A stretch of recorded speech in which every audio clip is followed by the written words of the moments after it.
Assalamualaikum warahmatullahi wabarakatuh.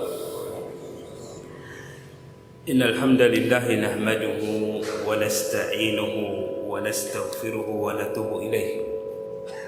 Wa na'udzu billahi min sururi anfusina wa min sayyiati a'malina. May yahdihillahu fala mudilla lahu wa may yudlil fala hadiya lahu. أشهد أن لا إله إلا الله وحده لا شريك له وأشهد أن محمدا عبده ورسوله لا نبي بعده. أما بعد فإن أصدق الحديث كتاب الله وخير الهدي هدي محمد صلى الله عليه وسلم وشر الأمور محدثاتها فإن كل محدثة بدعة wa kullu bid'atin dhalalah wa kullu dhalalatin fi nar. Jemaah pengajian rahimani wa rahimakumullah, semoga Allah Subhanahu wa taala merahmati kita semuanya. Alhamdulillah pada pagi hari ini kita masih setia menuntut ilmu, mengkaji, mentadabburi firman-firman Allah Subhanahu wa taala yang penuh hikmah, penuh pelajaran. Khususnya dari kisah Nabi Yusuf alaihissalam di surat Yusuf. Ya, pada pertemuan terakhir jemaah pengajian rahimani wa rahimakumullah, Nabi Yusuf alaihissalam menafsirkan mimpi sang raja. Kemudian tentu saja sang pembuat minuman raja yang datang bertanya ke Nabi Yusuf kembali dan mengabarkan sang raja, begini tafsir mimpi. Di ayat yang ke-50 Allah Subhanahu wa taala mengisahkan bagaimana setelah tafsiran mimpi itu disampaikan ke sang raja.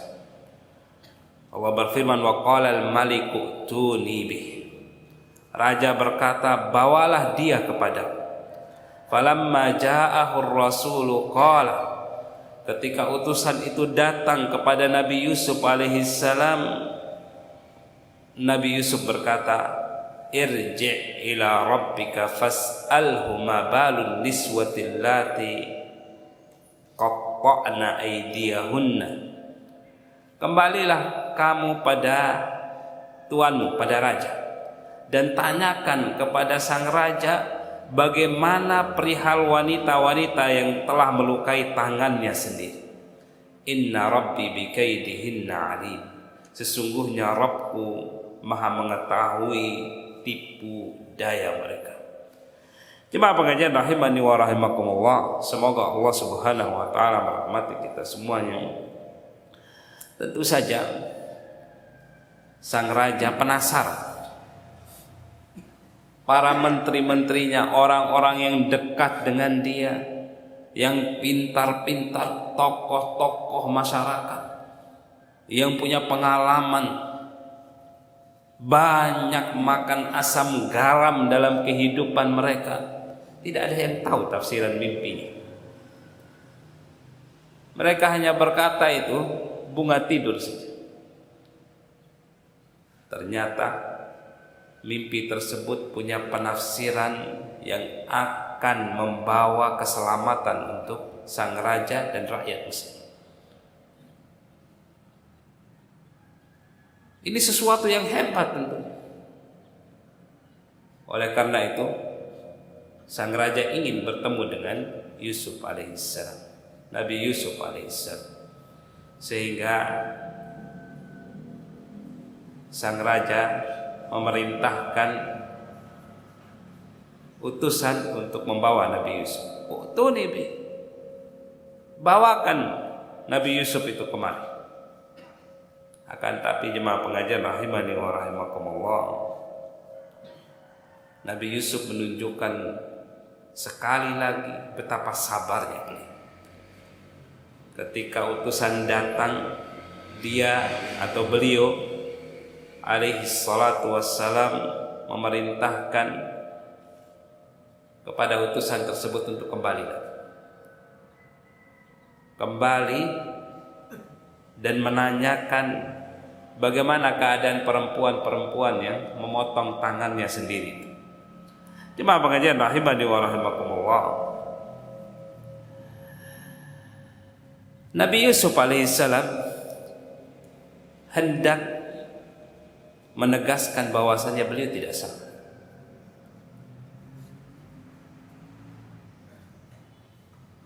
Dan memang semestinya begitulah.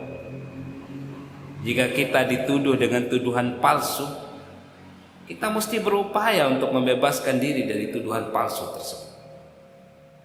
Bahkan sebagian para ulama berkata wajib hukumnya kita membersihkan diri kita dari tuduhan-tuduhan palsu. Apalagi jemaah pengajian rahimani wa rahimakumullah, Nabi Yusuf ini dalam posisi hendak meraih kepercayaan.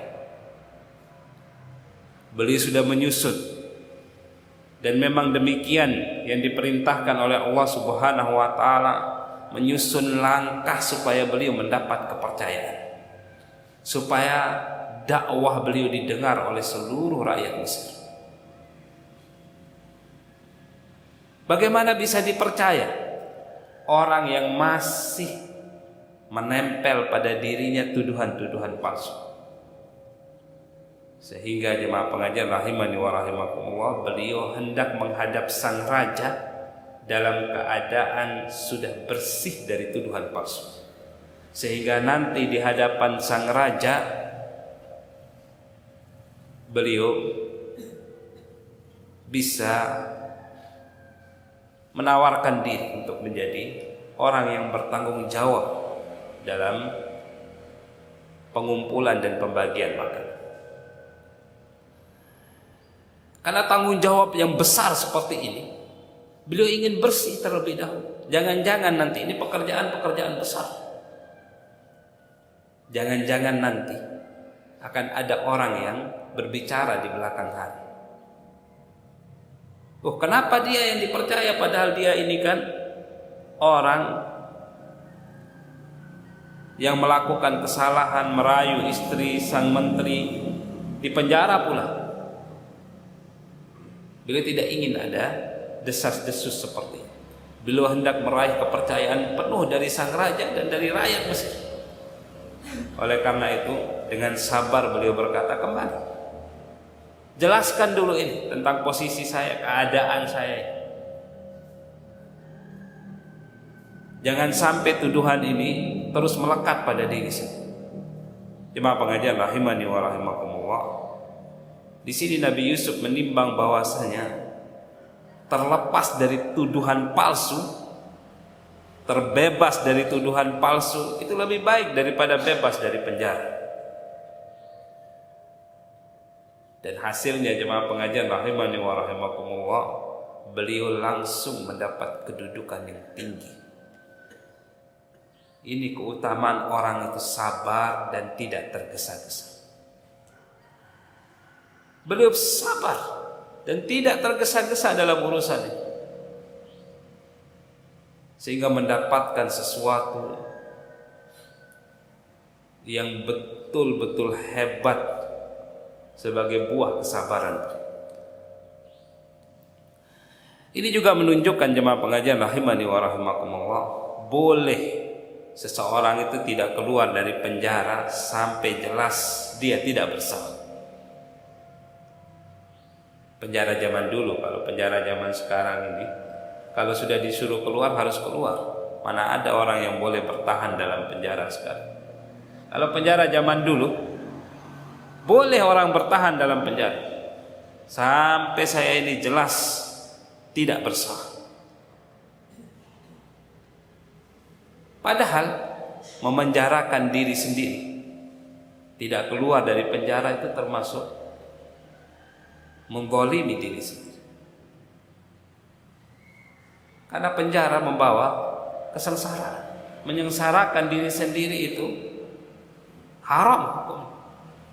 Akan tapi lebih haram lagi jemaah pengajian rahimani wa rahimakumullah, kita tidak mensucikan, membersihkan diri kita dari tuduhan-tuduhan palsu. Sehingga Nabi Yusuf alaihissalam memilih, saya harus bersih dulu.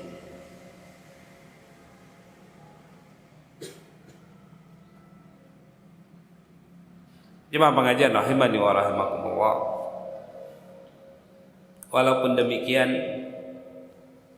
seluruh sikap-sikap kita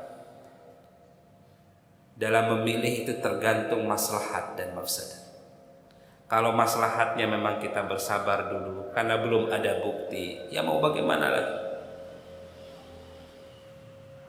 Kita terpaksa menelan pil pahit untuk tidak membebaskan diri dulu dari tuduhan-tuduhan palsu, menunggu datangnya bukti-bukti.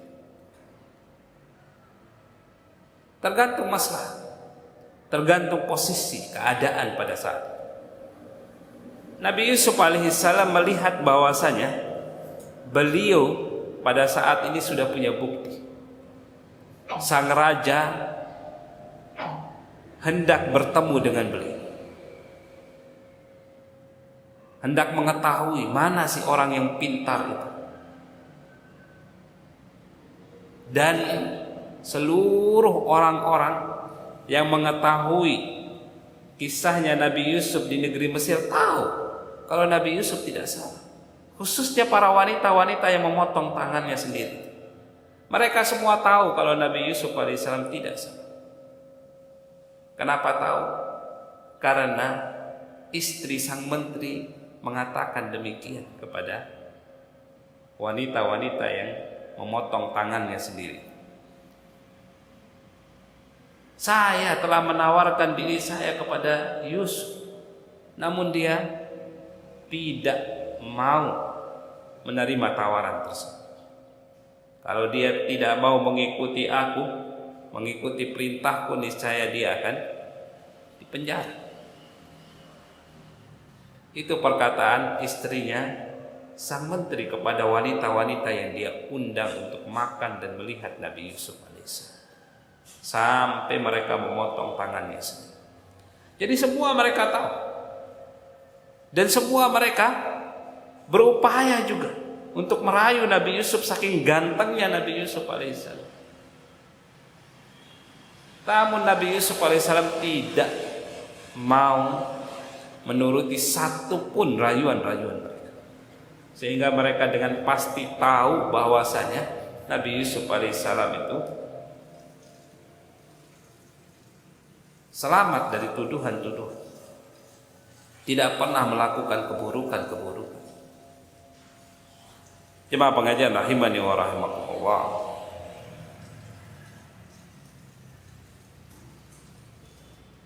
Namun sebagian para ulama berpendapat sebaiknya pada posisi Nabi Yusuf alaihissalam itu tidak memilih diam di penjara. Semestinya, kata sebagian para ulama ahli tafsir, Nabi Yusuf alaihissalam langsung keluar saja pada saat itu dan mengupayakan dirinya untuk terbebas dari tuduhan setelah bertemu dengan sang raja. Mereka berdalil dengan sabda Rasulullah SAW yang diriwayatkan Imam Bukhari dan Imam Muslim, "Lau labistu ma labisa Yusuf fis sijni la ajabtu da'i." Seandainya Nabi SAW bersabda, seandainya aku ini di penjara selama Nabi Yusuf alaihissalam, dalam posisi Nabi Yusuf alaihissalam, niscaya aku akan memenuhi panggilan sang raja terlebih dahulu. Namun hadis ini jemaah pengajian rahimani wa rahimakumullah tidak menunjukkan bahwasanya semestinya Nabi Yusuf alaihissalam menerima panggilan sang raja. Hadis ini lebih menunjukkan bahwasanya Nabi Yusuf alaihissalam sangat sabar, dan kerendahan hati Rasulullah SAW yang mengatakan Nabi Yusuf alaihissalam lebih sabar dari saya. Seandainya saya pasti kurang sabar. Saya akan keluar saja, saudara. Nanti saja bicara tentang salah benar itu. Begitu jawaban sebagian ulama yang lain.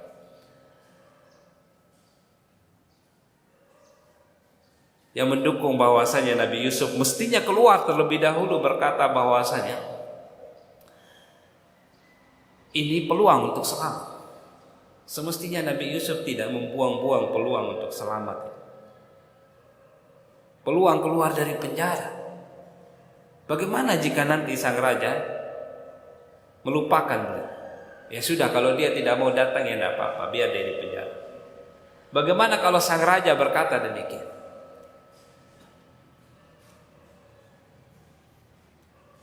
Jemaah pengajian rahimani wa rahimakumullah, semoga Allah Subhanahu wa taala merahmati kita semuanya. Namun Nabi Yusuf sudah melihat tanda-tanda pada saat bahwasanya memang beliau akan dibebaskan dari segala tuduhan. Sehingga beliau, jemaah pengajian rahimani wa rahimakumullah, tidak mau keluar pada saat itu. Supaya menjadi tekanan bagi sang raja juga bahwasanya semestinya kasus saya ini harus diselesaikan dulu. Siapa yang benar, siapa yang salah, baru boleh ini saya dikeluarkan dari penjara. Begitu keinginan Nabi Yusuf alaihissalam. Dan begitu semestinya agar terlihat keadilan itu ditegakkan di tengah masyarakat. Jangan sampai orang dikeluarkan dulu dari penjara baru kemudian diadili. Jelas dulu ini salah benar. Begini yang lebih bijak dari sisi pemerintahan dan dari sisi sang raja. Kalau dari sisi Nabi Yusuf alaihissalam yang mempertahankan diri beliau bahwasanya beliau tidak salah, memang semestinya beliau keluar. Tapi dari sisi mengelola sebuah negara, pemerintahan, pengadilan, semestinya orang itu jelas dulu salah benar. Jemaah pengajian rahimani wa rahimakumullah, semoga Allah Subhanahu wa taala merahmati kita semuanya.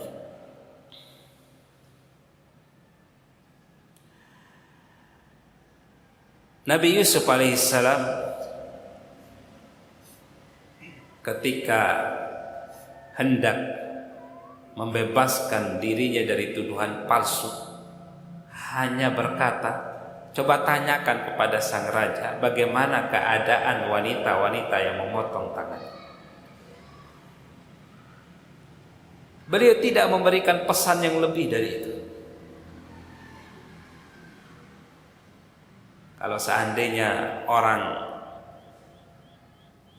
yang tidak punya hikmah kebijakan, orang yang serampangan dalam berbicara, dia akan bercerita dari awal.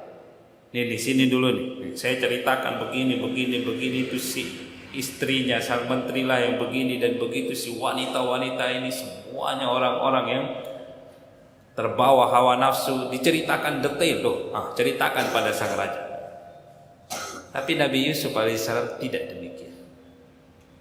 Beliau, jemaah pengajian rahimani wa rahimakumullah, orang yang bijak dalam berbicara. Beginilah cara kita berbicara dengan para raja dan pembesar. Mereka para raja punya menteri-menteri. Mereka orang yang pintar-pintar, rata-rata demikian. Cukup dengan isyarat itu sudah jelas permasalahan. Akan tidak sopan kalau orang itu berbicara panjang lebar di hadapan seorang penguasa.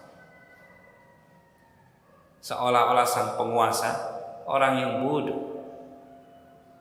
Akan lebih terhormat bagi seorang raja kalau orang itu berbicara secukupnya. Sang raja akan merasa, oh, ini orang yang sedang bicara betul-betul pintar, bisa mengambil hati saya, menganggap saya sebagai orang yang pintar.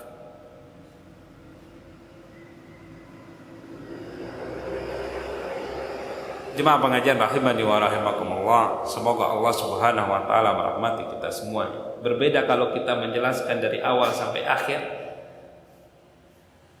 Orang yang mendengar akan merasa, apalagi sang raja merasa, wah, ini sang orang yang bicara ini seolah-olah tidak menganggap saya.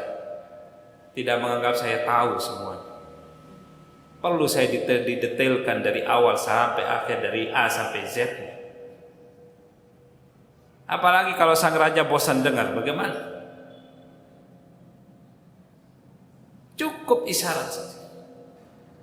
Dan ini juga jemaah pengajian rahimani wa rahimakumullah menunjukkan adabnya Nabi Yusuf ketika berselisih dengan para wanita. Wanita jemaah pengajian rahimani wa rahimakumullah, makhluk yang sangat cepat tersentuh perasaan. Wanita itu kalau dalam bahasa Arab itu hasasiyah, cepat tersinggung, cepat tersentuh. Apa namanya sifat seperti itu? Ya, sensitif ya. Sensitif wanita. Sehingga untuk melawan wanita jemaah pengajian rahimani wa rahimakumullah, untuk mengambil hati mereka ya sudah jangan terlalu detail. Cukup isyarat-isyarat saja. Cukup sebagian-sebagian saja yang kita sampaikan sudah. Kalau terlalu detail jemaah pengajian rahimani wa rahimakumullah, mereka bisa tersinggung karena sensitif mereka. Tersinggung dan akhirnya kita tidak mendapatkan apa yang kita inginkan.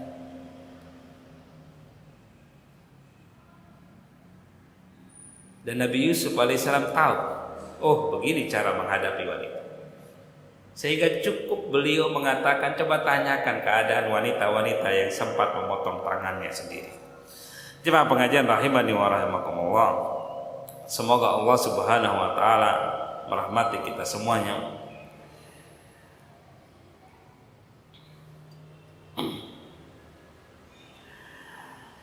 Di sini juga para ulama mengambil pelajaran bahwasanya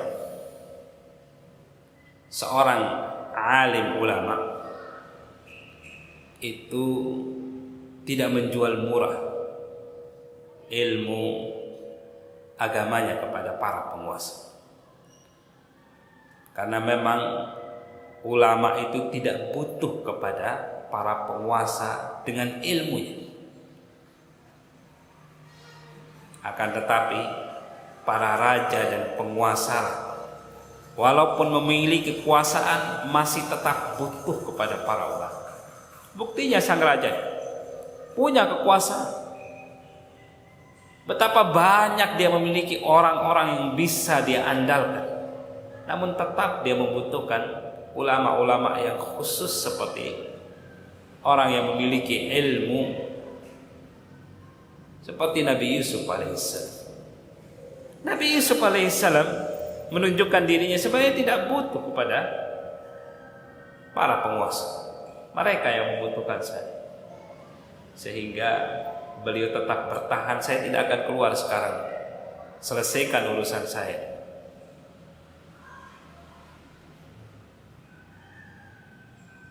Di sini menunjukkan bahwasanya jemaah pengajian rahimani wa rahimakumullah, dalam masalah yang hak dan batil, kalau kita menghadapi para penguasa biasa-biasa saja. Jangan sampai kita ini merendah kepada mereka, khususnya dalam urusan yang hak dan yang batil, untuk menjelaskan mana yang benar dan mana yang salah. Santai saja, katakan apa yang bisa kita katakan. Jangan sampai kita mengaku salah gara-gara kita tertekan dengan kedudukan sang penguasa. Padahal kita benar. Biasa saja katakan saya benar, yang itu salah. Dan itu lebih disenangi oleh para penguasa daripada orang yang suka menjilat. Jemaah pengajian rahimani wa rahimakumullah, semoga Allah Subhanahu wa taala merahmati kita semuanya. Kasus ini juga memberikan kita pelajaran bahwasanya orang yang bersalah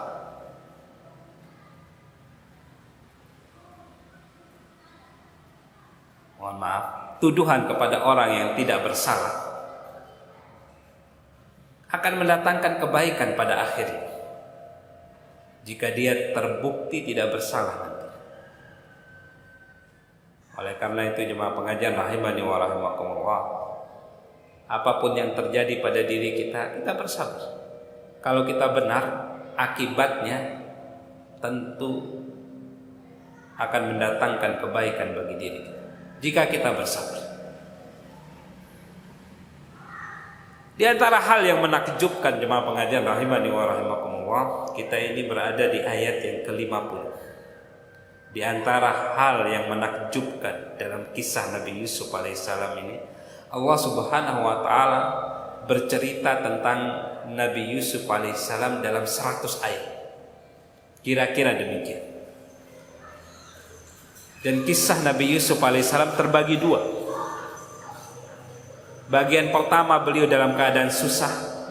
Bagian kedua beliau berada dalam keadaan di atas angin. Tidak susah lagi, senang.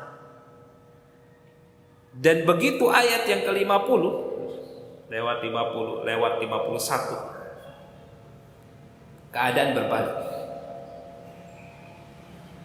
Jadi seolah-olah Allah Subhanahu wa taala membagi dua, 100 ayat itu 50 untuk menceritakan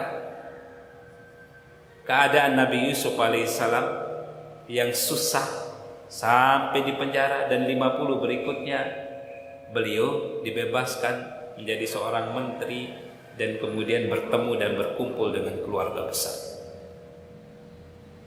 Jemaah pengajian rahimani wa rahimakumullah, ini menunjukkan bahwasanya Allah Subhanahu wa taala tidak akan membiarkan kita susah. Allah Subhanahu wa taala Maha Adil. Kalaupun jemaah pengajian rahimani wa rahimakumullah, kesusahan kita itu terasa lama, tapi tidak akan lebih daripada setengah hidup kita. Bahkan yang banyak terjadi lebih dari setengah hidup kita, itu isinya senang semua. Setengah atau kurang dari kehidupan kita ini, kita menghadapi kesusahan. Itu patut kita syukuri. Dan itu sudah merupakan nikmat dan kasih sayang dari Allah Subhanahu wa taala. Ayat yang ke-51.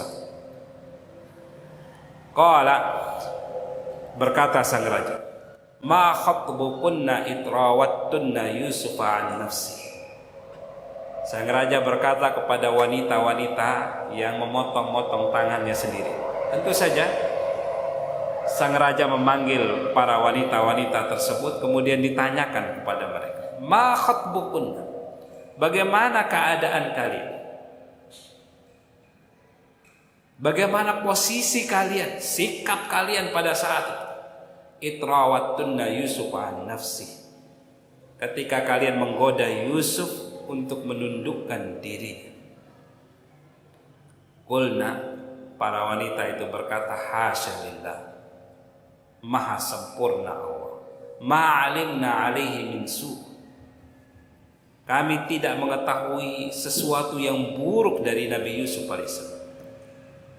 Qalat imra'atul aziz, istri sang menteri Al-Aziz berkata, al-ana hashasal haq, sekarang jelaslah kebenaran itu.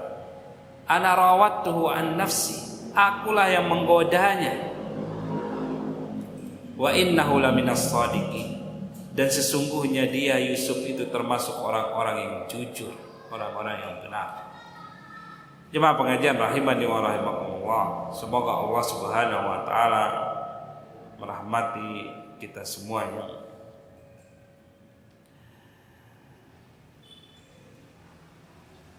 Kita melihat di sini bagaimana bijaknya sang raja. Sang raja langsung bertanya kepada para wanita-wanita yang sudah dikumpulkan, Nah, sekarang bagaimana kalian? Kalian sudah merayu Yusuf untuk menundukkan Yusuf. Antum merasakan di sini bagaimana sang raja langsung menekan para wanita-wanita tersebut. Sang raja tidak bertanya gimana sih kasusnya. Coba bicara dulu dari kalian. Nah, gimana keadaan? Tidak. Sang raja ini orang pintar. Seperti hakim, seperti jaksa. Semestinya beginilah orang-orang yang hendak mencari kebenaran, yang sudah melihat bahwasanya yang salah ini sebenarnya sudah dikumpulkan semua bukti-bukti dulu. Nah, kalau hipotesa saya, kecurigaan saya ini yang salah. Kemudian untuk menekan itu langsung disalahkan pada saat dibawakan semua bukti-bukti dan langsung ente yang salah. Apa pendapat ente sekarang? Jemaah pengajian rahimani wa rahimakumullah. Begini cara untuk mendapat pengakuan dari terdakwa. Orang yang berbuat jahat ditekan dengan bukti-bukti yang kuat, kemudian dipojokkan, ente yang salah. Ente mau ngomong apa sekarang? Orang kalau ditekan dengan seperti ini, psikologinya kan membuat dia gemetaran, membuat dia mengucapkan pengakuan, iya betul saya yang salah. Pintar sang raja, luar biasa. Zaman dulu memang menjadi hakim itu bisa jadi menteri, dan yang tertinggi ya raja. Dia harus punya pengalaman. Begini caranya untuk membuat orang mengaku. Karena jemaah pengajian rahimani wa rahimakumullah, pengakuan itu lebih tinggi daripada bukti-bukti. Sudah ada bukti-bukti, masih kurang ngaku juga jemaah pengajian rahimani wa rahimakumullah, masih tidak mau mengaku juga. Ya tetap bukti-bukti itu lebih kuat walaupun orang itu tidak mengaku. Tapi yang paling bagus itu keputusan itu kalau dihasilkan dari bukti-bukti yang ada dan pengakuan sekaligus dari orang. Sehingga di mana-mana pengadilan jemaah pengajian rahimani wa rahimakumullah, hakim berusaha untuk mendapatkan pengakuan. Cara yang terbaik ya dengan cara dipojokkan seperti itu. Dipojokkan dengan bukti-bukti. Sang raja langsung mengatakan demikian. Bagaimana kalian sekarang? Ketika kalian dulu sudah merayu Nabi Yusuf untuk menundukkan diri. Tentu saja jemaah pengajian rahimani wa rahimakumullah, orang yang langsung diketahui kesalahannya dengan bukti-bukti yang ada, kalau mau membantah itu pasti ada di situ keraguan, pasti ada rasa gemetar, pasti mimik mukanya berubah. Itu bisa dilihat. Dan hakim tahu yang seperti itu dengan pengalamannya. Kalau hakim tidak berpengalaman ya bisa jadi tidak tahu. Tapi kalau orang yang berpengalaman tahu.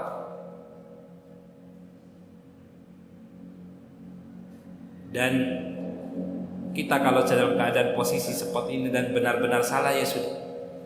Paling bagus memang ngaku saja sudah. Tidak ada maslahatnya untuk menghindar. Karena orang yang kita hadapi ini adalah orang yang berpengalaman. Kalau orang yang punya sikap seperti sang raja ini artinya orang yang berpengalaman. Tidak mungkin kita menghindar. Kalau kita menghindar malah bisa hukumannya lebih berat lagi. Ya sudah ngaku saja sudah. Ini yang dilakukan oleh para wanita-wanita ini. Mereka berkata hasyalillah, maha sempurna Allah. Kalimat subhanallah, maha sempurna Allah, maha suci Allah subhanahu wa ta'ala, menunjukkan bahwasanya mereka sudah nyerah sudah. Tidak mungkin kita menghindar lagi. Maha suci Allah subhanahu wa ta'ala, karena hanya Allah subhanahu wa ta'ala yang tidak pernah melakukan kesalahan. Manusia itu pasti melakukan kesalahan. Maha sempurna Allah subhanahu wa ta'ala. Hasyalillah, ma'alimna alihi min su'. kami tidak mengetahui sesuatu yang buruk dari Nabi Yusuf alaihissalam. Coba lihat gaya bahasanya para wanita-wanita. Yang begini wanita-wanita jemaah pengajian rahimani wa rahimakumullah. Sang raja menekan dia, kalian yang salah. Mereka jawabnya apa? Jawabnya bukan, ya betul saya salah. Dan bukan begitu jawaban. Jawabannya para wanita, ya kami tidak mengetahui Yusuf itu melakukan kesalahan-kesalahan. Semestinya kan mereka bilang, ya kami yang salah. Kebanyakan wanita jemaah pengajian rahimani wa rahimakumullah itu menjawab sesuatu dengan agak merong sedikit. Kebanyakan wanita-wanita tidak mau disalahkan. Memang begitu para wanita. Antum harus tahu. Kalau mau menundukkan wanita, jangan pernah salahkan wanita. Cukup isyarat saja. Ya kalau dia salah, kita tinggal bilang kurang tepat, tidak benar, atau kurang benar. Jangan sampai langsung salah itu. Yang seperti ini akan membuat para wanita jemaah pengajian rahimani wa rahimakumullah lari dari kita. Apalagi yang mau ta'adud, waduh ini cara yang salah yang seperti itu. Yang mau ta'adud itu mesti rayuan kepada istri itu full, termasuk salah satu rayuan itu tidak pernah menyalahkan istri. Yang salah ya kita sudah. Apa ruginya kita hanya sekedar jemaah pengajian rahimani wa rahimakumullah untuk menyenangkan hati istri, kemudian berkata, ya saya yang buat inti begini-begini, saya yang salah sebenarnya. Tidak ada ruginya. Tidak akan menghilangkan uang, tidak akan menghilangkan kedudukan kita. Kita suami istri biasa saja. Justru akan membuat istri kita semakin cinta kepada kita. Jemaah pengajian rahimani wa rahimakumullah, semoga Allah Subhanahu wa taala merahmati kita semuanya. Kemudian setelah wanita-wanita itu berbicara, berkatalah istri sang menteri yang pertama kali merayu Nabi Yusuf alaihissalam, al-ana hassasal haq. Sekarang tampak yang benar itu, jelas yang benar itu yang mana? Ana rawatuha an nafsi. Saya memang yang dulu merayu Nabi Yusuf alaihissalam. Wa innahu laminas shadiqin. Dan Yusuf itu termasuk orang-orang yang jujur, yang benar. Yang salah saya. Jemaah pengajian rahimani wa rahimakumullah. Kebenaran itu pasti akan terungkap. Bagaimanapun disembunyikan pasti akan terungkap. Siapapun yang menyembunyikannya pasti akan terungkap. Oleh karena itu, mengakui kesalahan itu sikap yang lebih baik. Mengakui kesalahan, menyelesaikan urusan dari awal itu lebih baik daripada membiarkan urusan berlarut-larut, membuat orang lain terzalimi. Namun walaupun demikian, kapanpun kesalahan itu diakui, itu menjadi sebuah ibadah tersendiri, menjadi syarat kita bertaubat kepada Allah Subhanahu wa taala, mengakui kesalahan. Saya salah. Ini yang dilakukan oleh istri sang menteri. Langsung mengakui pada saat itu karena sudah tidak ada jalan lagi. Sang raja sudah mendapat bukti-bukti yang kuat. Teman-temannya para wanita-wanita juga sudah mengatakan demikian. Dia tinggal mengaku saja, saya yang merayu Yusuf. Sesungguhnya dia termasuk orang-orang yang jujur. Jemaah pengajian rahimani wa rahimakumullah, semoga Allah Subhanahu wa taala merahmati kita semuanya. Ayat yang ke-52. Dzalika liya'lama anni lam akhunhu bil ghaib wa anna Allaha la yahdi kaidal kha'in. Di sini ada 3 penafsiran dari kalangan para ulama. Yang diterjemahkan dalam terjemahan Departemen Agama itu tafsiran jumhur ulama yang berdasarkan riwayat yang disebutkan oleh Imam Ibnu Jarir rahimahullah ta'ala. Namun riwayatnya jemaah pengajian rahimani wa rahimakumullah dipermasalahkan. Tafsirannya Nabi Yusuf yang berkata.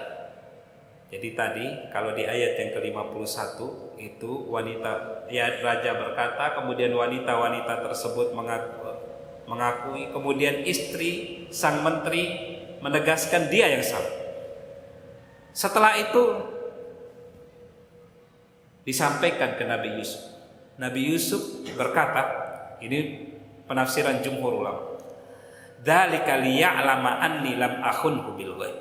Nabi Yusuf berkata, yang demikian itu upayaku untuk membebaskan diriku dari tuduhan ini agar Al-Aziz sang menteri mengetahui, liya'lama sang menteri mengetahui anni lam akhunhu, aku tidak berkhianat kepadanya bil ghaib ketika dia tidak ada di rumah. Aku enggak pernah berkhianat, tidak pernah mengikuti rayuan istri. Wa anna Allah la yahdi kaidal kha'inin. Dan Allah tidak akan meridhoi tipu daya orang-orang yang berkhianat. Cuman masalahnya jemaah pengajian rahimani wa rahimakumullah, ayat ini tidak berbicara tentang utusan kembali kepada Nabi Yusuf alaihissalam dan menyampaikan keputusan sang raja bahwasanya Nabi Yusuf tidak bersalah, bahwasanya sang wanita-wanita itu sudah mengakui semua kesalahan mereka. Masalahnya demikian. Masalahnya ayat ini langsung nyambung.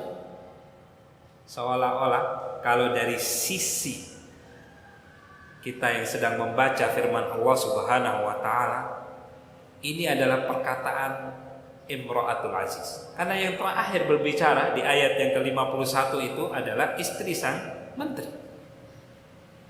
Kalau ada sambungan pembicaraan di ayat yang ke-52 ini masih kita rasakan sebagai perkataan istri sang menteri, karena tidak ada pemisah sedikit pun.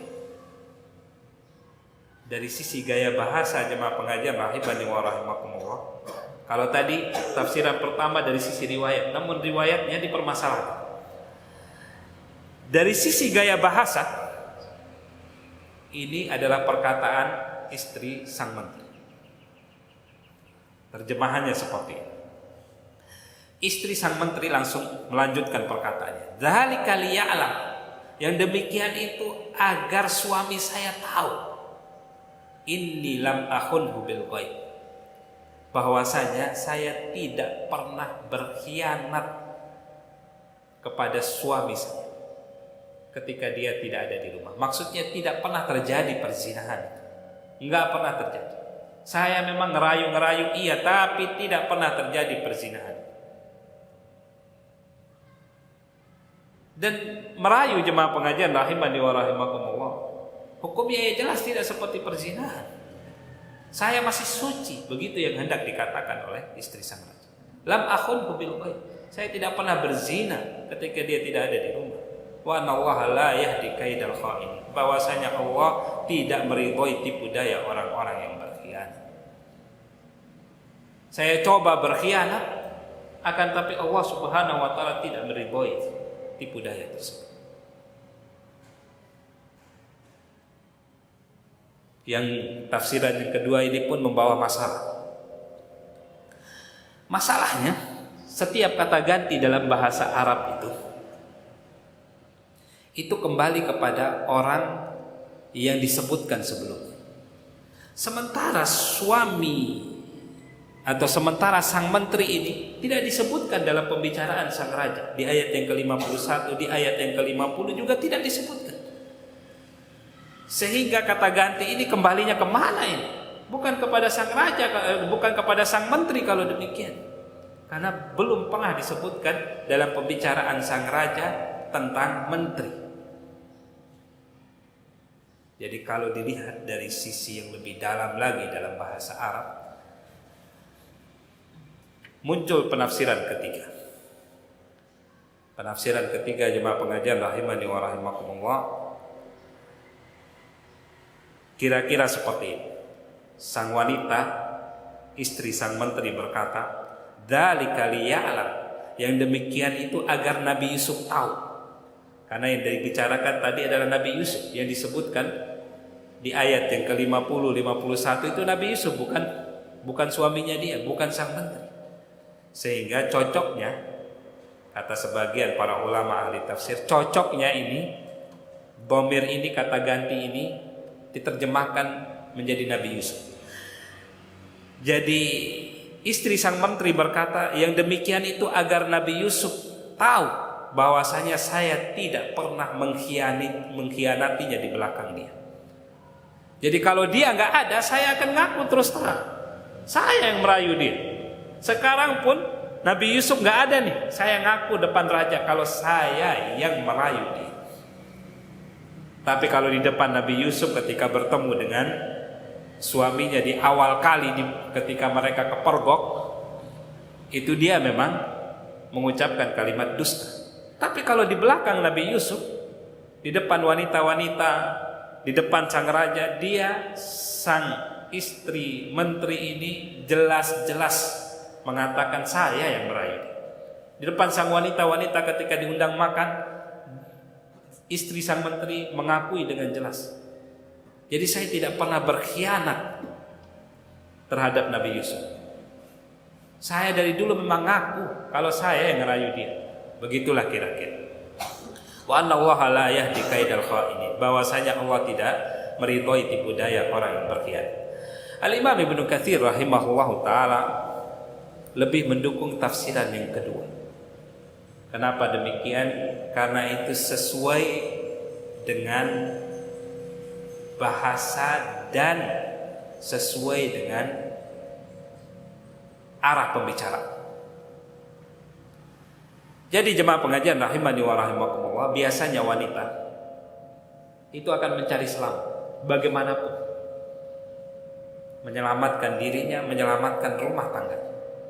Sehingga setelah dia mengakui, dia mencari sesuatu yang bisa menyelamatkan dia,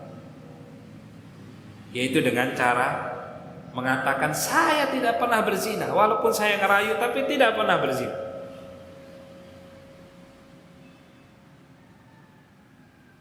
Semua manusia demikian, ingin menyelamatkan diri, terkhusus, lebih khusus lagi wanita.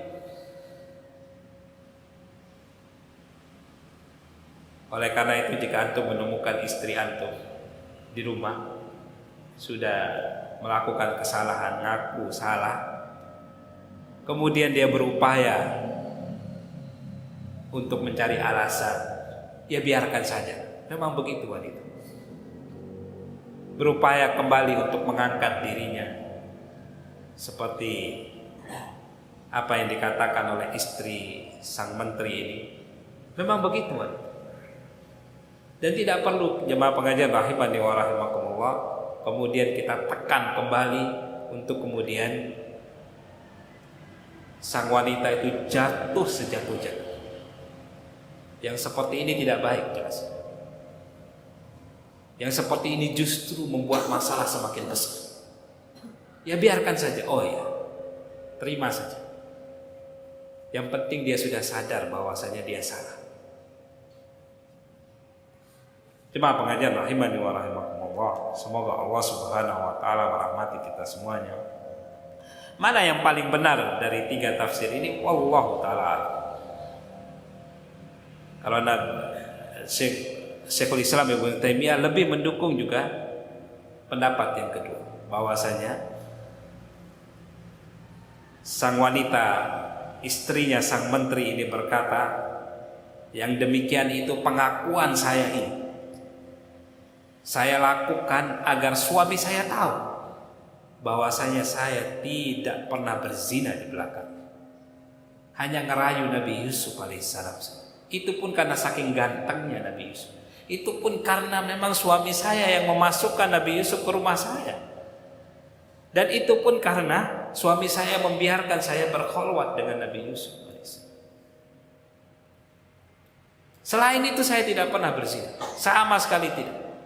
Saya wanita yang suci.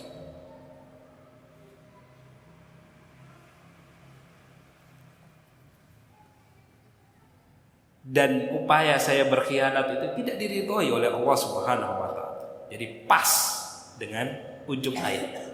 Allah Subhanahu wa taala tidak meridhoi tipu daya yang saya upayakan. Jemaah pengajian rahimani wa rahimakumullah. Semoga Allah Subhanahu wa taala merahmati kita semuanya. Dari sini kita mengetahui bahwasanya ini sudah masuk waktu duha, lagi 2 menit.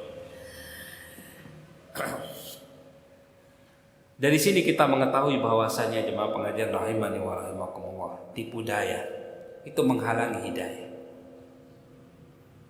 Karena Allah Subhanahu wa taala menegaskan di dalam ayat ini, walaupun ini ucapan istrinya sang menteri, atau bisa jadi ini penegasan dari Allah Subhanahu wa taala, wa annallaha la yahdi kaidal kha'inin. Dan sesungguhnya Allah Subhanahu wa taala tidak akan memberi petunjuk kepada tipu daya orang-orang yang berkhianat. Menunjukkan bahwasanya orang yang suka menipu, orang yang suka berkhianat itu akan sulit mendapat hidayah. Itu yang pertama. Menunjukkan juga jemaah pengajian rahimani wa rahimakumullah, di balik setiap tipu daya dan pengkhianatan itu pasti ada kelemahannya. Tidak mungkin ada satu tipu daya dan pengkhianatan yang sempurna, itu enggak ada. Dan itu sudah menjadi prinsip jaksa, hakim, polisi dan sebagainya. Semua kejahatan itu tidak ada yang sempurna, enggak ada yang sempurna 100% itu enggak ada. Pasti punya kelemahan. Ini prinsip-prinsip diambil dari Al-Qur'an ya.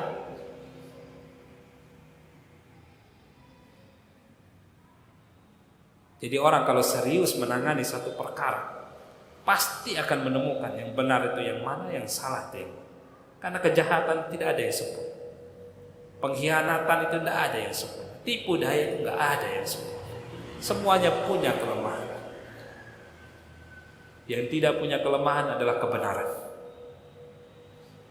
Kebenaran yang murni, yang tidak ada salahnya di situ, tidak akan punya peluang untuk disalah-salahkan, dan akan mendapat petunjuk, ditolong oleh Allah Subhanahu wa taala.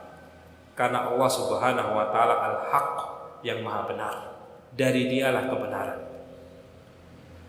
Jemaah pengajian rahimani wa rahimakumullah, semoga Allah Subhanahu wa taala merahmati kita semuanya. Pas sudah masuk waktu duha, kita akan lanjutkan kembali tadabbur kita dari surat Yusuf.